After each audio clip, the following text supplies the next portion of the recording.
This is Winning Cures Everything. Now for your hosts, Gary and Chris. All right, so to close out today's show, we're going to jump into fact or fiction. You had last week's fact or fiction. What was last week's? Do you remember? It was something about how players' choices. Talent. Yeah, choices are more more important as talent. That's right. So go check out that YouTube video or check out last week's podcast, number 216.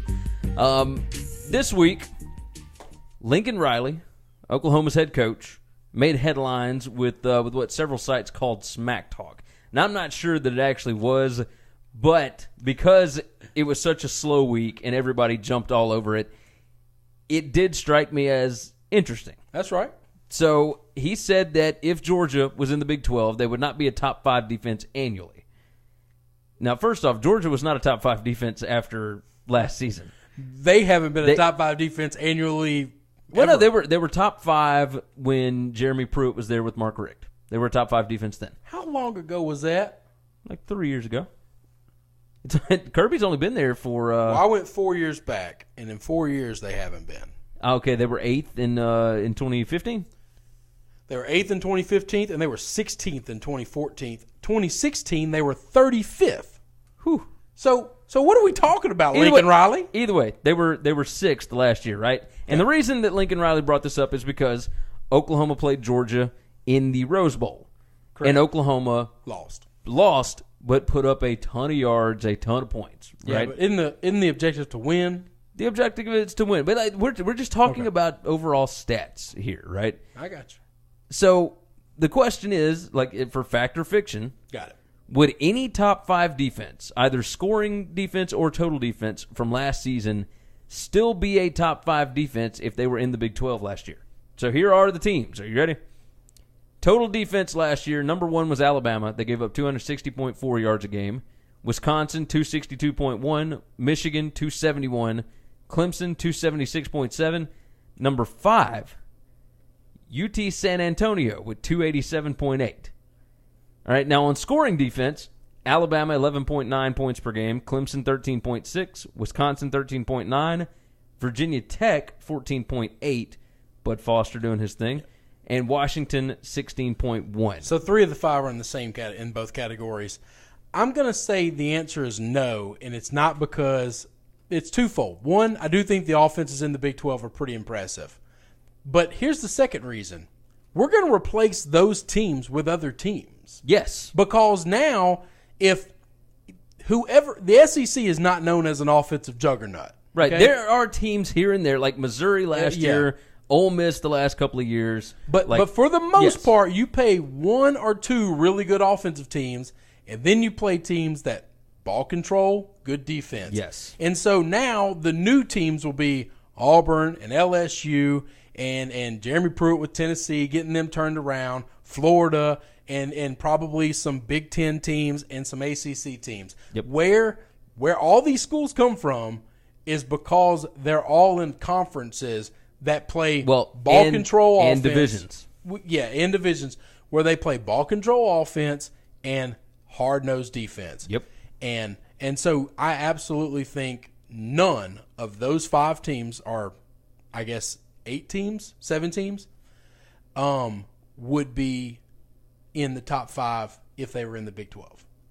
Because the top 5 would be replaced with other teams in the conferences, right? That play no offense. What Lincoln Riley said. Offense. So fact, right? Fact. Basically, that would be a fact. None of the top 5 in total or scoring defense last year would be a top 5 team last season if they were in the Big 12. I just think it's weird. He picked a team that hasn't been in the top 5 in defense for the last 4 years, 2 of which they weren't in the top 15 in defense. So what are we talking about, Lincoln? Well, I think he's bringing up Georgia because they lost to him last year. I think he's got little man syndrome. I think he's got his feelings hurt because we put up a whole lot of yards against them and a whole lot of points, and we still couldn't win, and I got to equate myself to them at all times now. Would he have done better by bringing up Alabama? Would his point have been made? No, he don't You know what the great coaches don't do? They don't talk about other people's teams. Well, and that's the thing. Like this was just in normal conversation, right? It was an interview that he was asked a question. You don't get. Wait, what question was he asked? I need to hear that. He was asked by Danny Cannell. What was he asked by Danny Cannell? He was asked about. God, this was early last week, and I can't remember. Sorry, I don't mean to put you on the spot.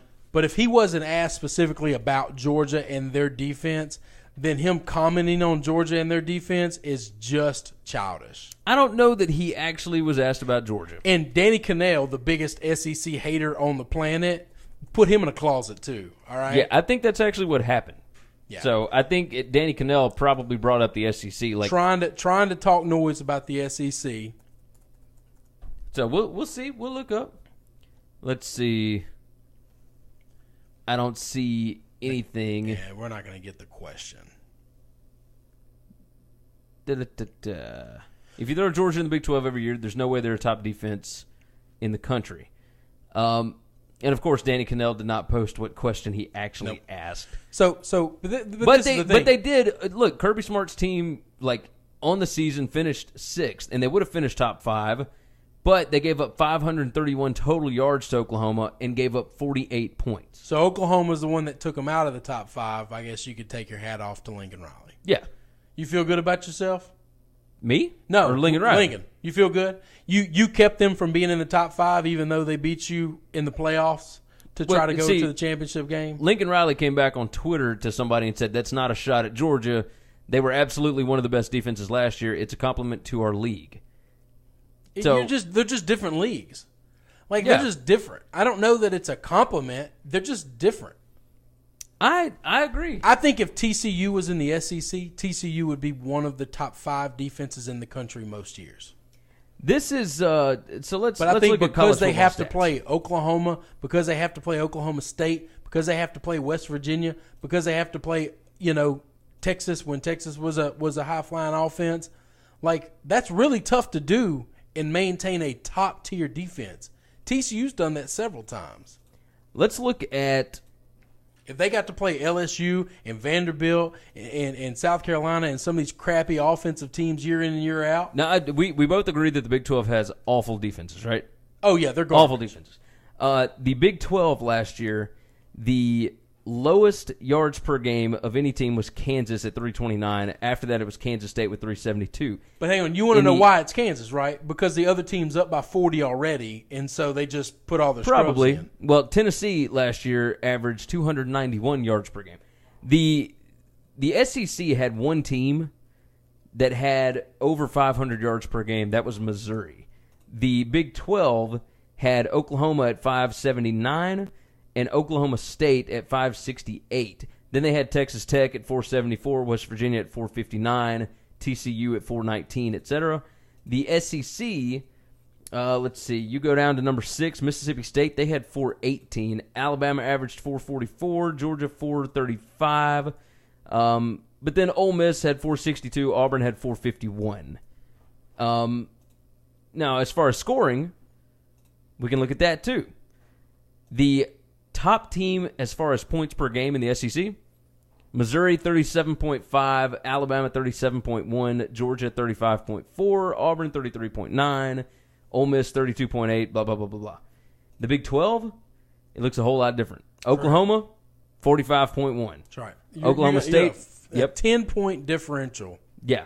Oklahoma State, 45.0, West Virginia, 34.5, Texas Tech, 34.3, TCU 33.6, blah, blah, blah, blah, all the way down, right? So when you get into the lower teams in the SEC, you've got half the league that average less than 30 points a game. In the Big 12, that's a whole lot different. You got 4 teams that averaged less than 30 points a game. Yeah. So more than half, 10. out of 10. Yeah. So it's a little bit different circumstance. And really it depends on what division you play in the SEC. Well, it really doesn't, though. It really doesn't. What it depends on is where do you put your best athletes. I mean, that's just the way it is. Oh, absolutely. How many of these kids come out of high school and they play both sides of the ball? If you come to the SEC and you're a quote-unquote athlete, you go on defense.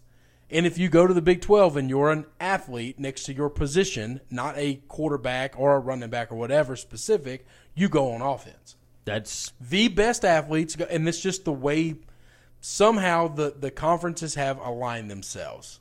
And there's not, I'm not saying it's good, bad, right, or wrong, but what Lincoln Riley did was he made a comment like it was a headline, like it was a big deal, and it's not even factually true now, and it hasn't even been close to true for the last 4 years. Annually, they won't be a top 5 defense. Well, guess what? Annually, they haven't been a top 5 defense, and they really hadn't been close. Last year, they were close. If they had one said, year out of 5, if they had close. said Alabama, because Alabama is number 1 or number 2 in every year. Both categories every year. If he had said that, maybe that would make some sense. Maybe it would make some sense. But I still think he'd be right because I think the style of play. Yeah, I don't think it matters what team you name. No, the other teams in the SEC get to play each other, and they don't play great offense. Exactly. The majority don't. Yes, for the majority, they don't. That's eventually you and I are going to talk about Missouri and whether or not Derek Dooley can keep this going. We don't need. But we'll worry about that once we get into our previews. And that's coming up in the next few weeks. We'll talk about college football previews and all that wonderful stuff. But for now, that is going to wrap it up for this week. You guys know what to do. Go check out the website, winningcureseverything.com. We got all the videos, the podcast. We've got different stories going up all the time. Go check it out. You can follow us on Facebook, facebook.com/winningcureseverything. Follow us on Twitter @winningcures. You can follow me @Gary WCE.